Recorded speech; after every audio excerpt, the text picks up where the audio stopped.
kayak Carrefour, ya kayak Giant, enggak.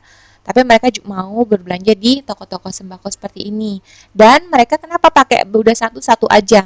Cenderung mungkin harganya sudah cocok dan dirasakan juga kualitasnya sudah oke. Kalau orang kaya dengar misalnya sesuatu yang baru, mungkin yang lebih wah teknologinya, yang lebih canggih, biasanya cepat beralih karena mereka punya uang. Tapi kalau orang menengah ke bawah, ya mungkin untuk ditawarkan produk yang lebih mahal sedikit, milih dua kali dulu seperti itu. Jelas ya? Nah, lanjut lagi. Kemudian adalah sebentar.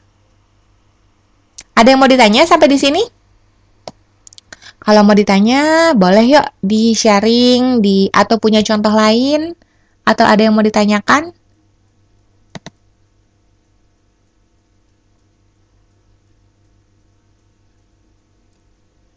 Konsumen yang loyal. Iya Mbak Arik, jadi kalau kayak kita-kita ini cenderung lebih loyal. Kenapa? Karena misalnya kita biasa beli kosmetik gitu ya, dengan harga budget kita adalah 100.000 sampai 200.000 sebulan, terus tiba-tiba kita ditawarin harganya 500 sampai 600. Kayaknya mikir dulu ya dua kali gitu ya, karena wah jadi lebih mahal. Kalau beli itu saya biasa beli apa namanya, bisa beli kosmetik saya yang sekarang bisa 2 sampai 3 kali lipat gitu. Atau 2 sampai 3 botol lebih banyak gitu. Ngomong-ngomong ini kenapa ya lama ya?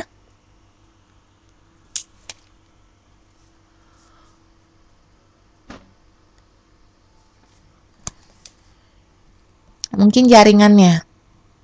Sebentar ya.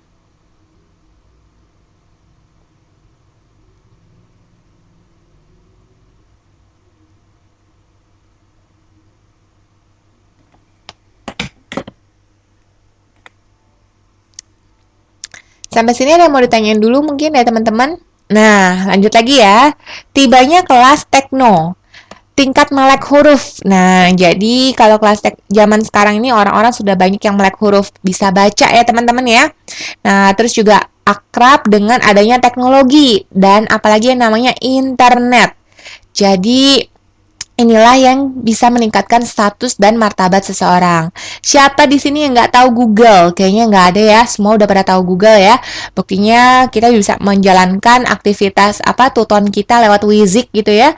Lancar-lancar aja. Bener nggak? Berarti kan teman-teman sudah tidak gaptek, tidak gagap teknologi, tidak ketinggalan teknologi lagi ya. Sudah canggih. Nah, jadi, para orang tua itu tertarik untuk mencarikan pelatih komputer untuk anak-anaknya. Kenapa? Karena semua orang sekarang ini sudah tidak gaptek, teman-teman. Komputer itu sudah bukan barang mahal lagi, sudah barang murah ya, bisa dipakai siapa aja. Dan tidak sedikit juga profesional yang sudah berusia 55 tahun, pada mulanya enggan belajar komputer, sekarang mencari pelatih komputer pribadi karena tidak ingin ketinggalan zaman. Ini bener banget teman-teman. Banyak loh orang-orang tua kita yang mau dibeliin gadget. Kenapa? Karena mereka ingin belajar, mereka juga ingin tahu. Mereka malu karena tidak tahu tentang komputer. Jadi mereka ingin menaikkan martabat mereka, status sosial mereka dengan cara apa namanya tidak gaptek belajar komputer. Bahkan nih kalau teman-teman lihat anak-anak kecil segede gini nih udah sibuk main sama iPad, sama Android mereka gitu kan. Anak-anak ini nih sambil nyusu bahkan gayanya gitu ya, ini sambil main gitu kan. Ini mungkin aja terjadi di keluarga kita, ya adik kita, kakak kita gitu ya, atau mungkin ponakan-ponakan kita. Mungkin sekarang ini sudah yang, mah aku mau main Angry Bird, mana HP-nya? Waduh, atau mungkin tante-tante atau bibi gitu ya. Sini aku ajarin. Wah, kita bahkan diajarin sama anak-anak. Benar nggak teman-teman? Jadi, zaman sekarang sudah ada kelas tekno, di mana segala sesuatunya sudah bersifat teknologi. Jadi udah beda ya. Kayak melakukan tindakan pemasaran pun sudah bisa melewati apa namanya HP, melewati advertisement iklan-iklan di website dan sebagainya ya. Oke, saya lanjut. Penerapan kelas sosial ke perilaku konsumen yang dipilih. Jadi di sini bahwa berbagai profil kelas sosial memberikan gambaran yang khas mengenai sikap dan perilaku yang membedakan para anggotanya. Iya dong, kelas sosial menengah ya orangnya lebih loyal. Kelas sosial atas cenderung lebih berganti-ganti. kemudian mereka memiliki kemampuan yang lebih gitu kan. Nah, kemudian kalau misalnya kelas sosial yang bawah mungkin karena tidak punya pilihan lain, jadi ya cenderung lebih sederhana gitu ya. Kalau pakaian, mode, dan berbelanja, para anggota berbagai kelas sosial memiliki perbedaan dalam hal sudut pandang mengenai apa yang mereka anggap sesuai dengan mode atau selera yang baik. Iya dong, kalau misalnya kelas sosial untuk atas, belanjanya juga di apa namanya toko-toko yang besar ya teman-teman ya, butik-butik mahal, Louis Vuitton, Guess, kemudian Channel, Calvin Klein gitu kan. Waduh, mantep banget. Kayak kita-kita mungkin ya belanjanya di Yesu gitu ya, di Yesu. Terus mungkin belanjanya di ya mungkin toko-toko sederhana gitu ya. Mode pakaiannya gimana teman-teman? Wah, kalau mereka-mereka kelas atas mungkin pakainya merek-merek ya, asli original nggak pakai KW gitu ya. Kalau kita-kita yang menengah mungkin ya pakainya KW. Kalau yang bawah gimana? Ya mungkin nggak pakai yang merek, pakainya yang biasa-biasa aja gitu kan, yang sederhana aja. Jadi pakaian, mode dan cara berbelanja ataupun tempat berbelanja itu juga menunjukkan loh kelas sosial seseorang seperti itu. Nah, lebih lanjut lagi adalah pencarian waktu senggang. Jadi, kelas sosial atas dan bawah, keanggotaan kelas sosial juga erat hubungannya dengan kegiatan rekreasi dan waktu senggang. Ya, oke. Kemudian selanjutnya para konsumen kelas bawah melewatkan waktu lebih banyak pada kegiatan bercorak komersial. Nah, kalau kelas bawah tuh mungkin main biliar. Nah, kalau kegiatan dan kegiatan keterampilan, membangun model bangunan, mengecat daripada pekerjaan. Oh, ini bukan orak ya, otak atau membaca. Jadi gini teman-teman. Kalau misalnya konsumen kelas atas itu biasanya ngapain? Nonton bioskop, bener nggak? Iya dong, mereka lebih sering nonton bioskop, nonton konser. Oh, saya dengar Bruno Mars mau datang ya ke Taiwan ya. Apa sudah datang? Saya juga nggak tahu sih. Tapi mungkin mereka lebih pilih yang kayak gitu-gitu. Kemudian main golf. Waduh, kalau kita gitu ya, mainnya bukan main golf teman-teman. Kalau Mas Prianto mungkin mainnya main bola, sepak bola gitu ya. Kalau Mbak Sansiatul, Mbak Iis gitu ya, mungkin lebih pilihnya Mbak Arik, Mbak Anis mainnya main bulu tangkis, main bola basket, main bola voli, mungkin. Olahraganya berenang, mungkin. Nah, sederhana-sederhananya saja gitu. Kalau golf tuh kan sudah tergolong mahal. Beli stick golfnya saja berapa duit gitu kan? Mahal banget. Belum yang lain-lainnya gitu. Atau kita naik U-bike aja deh, naik U-bike ya.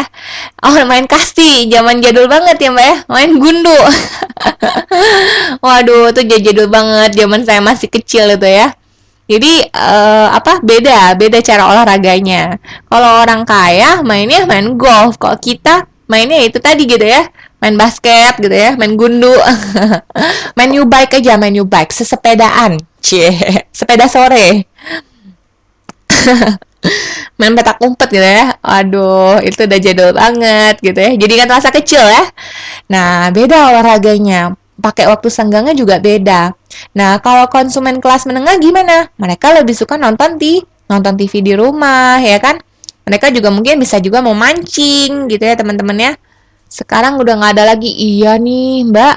Zaman sekarang anak-anak udah nggak mau main gundu, nggak mau main karet. Maunya apa? Mainnya main Angry Bird di HP. Maunya main Candy Crush. Bener nggak? Waduh, sedih juga ya kadang-kadang ya. Berarti olahraga-olahraga tradisional kita lama-lama ditinggalkan nih sama anak-anak kita, generasi-generasi kita gitu ya.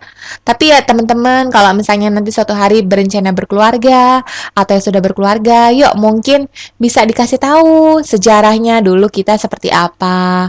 Kemudian mungkin bisa diajarkan cara bermainnya, main congklak gitu ya. Aduh, saya dulu zaman kecil suka banget main congklak. Nah, jadi supaya tetap terlestarikan. Itu budaya loh teman-teman, dan budaya yang positif ya, bukan budaya yang negatif. Jadi diperkenalkan ke anak-anak kita, ke generasi-generasi kita ke bawahnya supaya tetap ada terus ya. Gitu. Walaupun sulit untuk mendapatkan itunya, alat permainannya, tapi masih ada kok yang jual, masih ada kok. Iya, main petak umpet ya Mbak Nurala ya. Waduh, itu udah zaman kecil banget ya. Oke, kemudian kalau kelas bawah gimana nih? Mereka menghabiskan waktu luang. Mereka lebih kepada menjahit kayak ibu-ibu ini gitu kan. Waduh, main petak umpet jangan Mbak Arik. Nanti dicariin mau TTM gimana? Nggak ketemu. Oke, nah kemudian kalau kelas bawah mungkin kalau yang cowok-cowok gitu ya, mereka ngapain? Mereka memperbaikin motor. Kalau yang ibu-ibu mungkin mereka menjahit, mereka nggak nonton TV, mereka nggak main golf. Jadi kalau teman-teman lihat dari tiga gambar ini, beda banget ya kelas sosialnya ya. Kalau yang atas mainnya main apa namanya? Main golf, kalau yang menengah nonton TV, kalau yang ketiga yang ngejahit gitu ya. Jadi pencarian waktu senggang setiap kelas juga berbeda-beda. Nah, kemudian simpanan, pengeluaran, dan kredit. Jadi simpanan, pengeluaran, dan pemakaian kartu kredit berhubungan dengan kelas sosial yang disandang seseorang. Konsumen kelas atas lebih berorientasi menanamkan uang mereka. Nah, nyulam, bener Mbak Nurlela. Nyulam ya, itu juga salah satu kegiatan positif. Jadi bisa bikin hasilnya dikasihin pacar gitu ya, dikasihin keluarga, kasihin temen gitu kan. Nah, terus juga bisa manfaatkan waktunya dengan baik gitu. Nah, lanjut ke sini, yaitu konsumen kelas atas lebih berorientasi menanamkan uang mereka dalam bentuk asuransi. Ya, zaman sekarang ya, kalau di Indonesia itu sudah terkenal penggunaan asuransi, teman-teman, dan itu bayarnya mahal. Ada juga yang main saham, ada juga investasi perumahan. Nah, inilah cara-cara mereka untuk menanamkan uang mereka. Nah, kalau konsumen kelas bawah gimana? Mereka lebih menyimpan uangnya itu di bank karena aman, ya kan? Kemudian hasilnya itu dirasakan. Maksudnya dirasakan gampang ditarik lagi kalau ada apa-apa.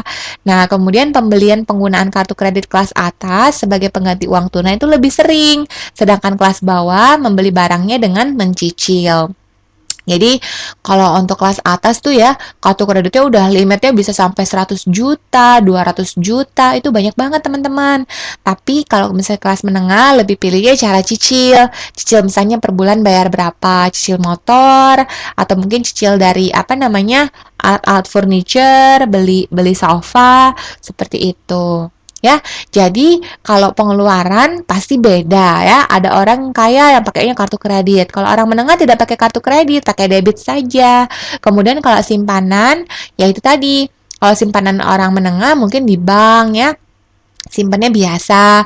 Kalau orang kaya pakainya deposito. Jadi berbeda. Jelas ya? Oke. Lanjut lagi, kelas sosial dan komunikasi. Konsumen kelas bawah cenderung melukiskan komunikasi dalam istilah yang agak pribadi dan konkret. Sedangkan konsumen kelas menengah mampu menggambarkan pengalaman mereka dari sejumlah perspektif yang berbeda. Jadi contohnya nih ya, kalau saya kasih contoh, nih iklan obat nyamuk bakar teman-teman. Saya nggak tahu kalau teman-teman di rumah di Indonesia masih pakai obat nyamuk bakar atau enggak. Tapi masih ada aja nih teman-teman di daerah di Indonesia yang pakai obat nyamuk bakar ya. Jadi mereka karena murah ya teman-teman ya. Udah murah juga mungkin apa namanya kualitasnya juga nggak kalah sama dengan yang elektrik gitu ya. Tapi ini lebih ke target marketnya siapa? Kelas bawah ya teman-teman ya. Nah, kemudian kalau kelas bawah gimana? Pakai iklannya si Bajai Bajuri nih, si Bajuri nih. Tahu ya film Bajai Bajuri ya, lucu ya. Nah, jadi mereka pakai si bajuri buat buat iklanin obat nyamuk yang bakar. Kenapa? Ya namanya juga abang bajuri kan tukang bajai mungkin dari kelas menengah ke bawah. Jadi mungkin ya target marketnya memang kan untuk kelas menengah ke bawah. Jadi lihat iklannya, wah pas banget nih itu buat saya.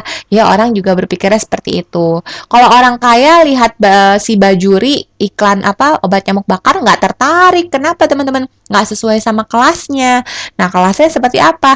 Kalau kelas atas lebih pilihnya Ideal Life nih, yang elektrik gitu kan. Jadi pengusir nyamuknya pengusir nyamuk elektrik. Seperti itu. Oh, di Taiwan juga masih pakai obat nyamuk bakar ya, Mbak Samsiatul ya. Waduh, tapi nggak apa-apa sih, selama yang penting aman, jangan sampai kebakaran aja, nggak masalah kok, sama aja. Ya, ya mungkin kalau ini sedikit polusi, enggak juga sih ya sebenarnya, mungkin ini juga kan mengeluarkan bau ya, cuman nggak kelihatan aja asapnya, gitu ya. Jadi jelas ya, jadi dalam mengkomunikasikan sesuatu, iklan, barang, itu untuk kelas sosial tertentu juga berbeda. Untuk kelas sosial atas berbeda, untuk kelas sosial menengah berbeda, yang bawah pun berbeda. Jelas ya? Oke. Nah, ternyata Kelas kita sudah selesai, teman-teman. Alhamdulillah ya, kelasnya hari ini walaupun materinya banyak, tapi ternyata malah bisa selesai lebih cepat, ya. Nah, kira-kira dari teman-teman sendiri ada yang mau ditanyakan nggak nih dari apa yang saya jelaskan?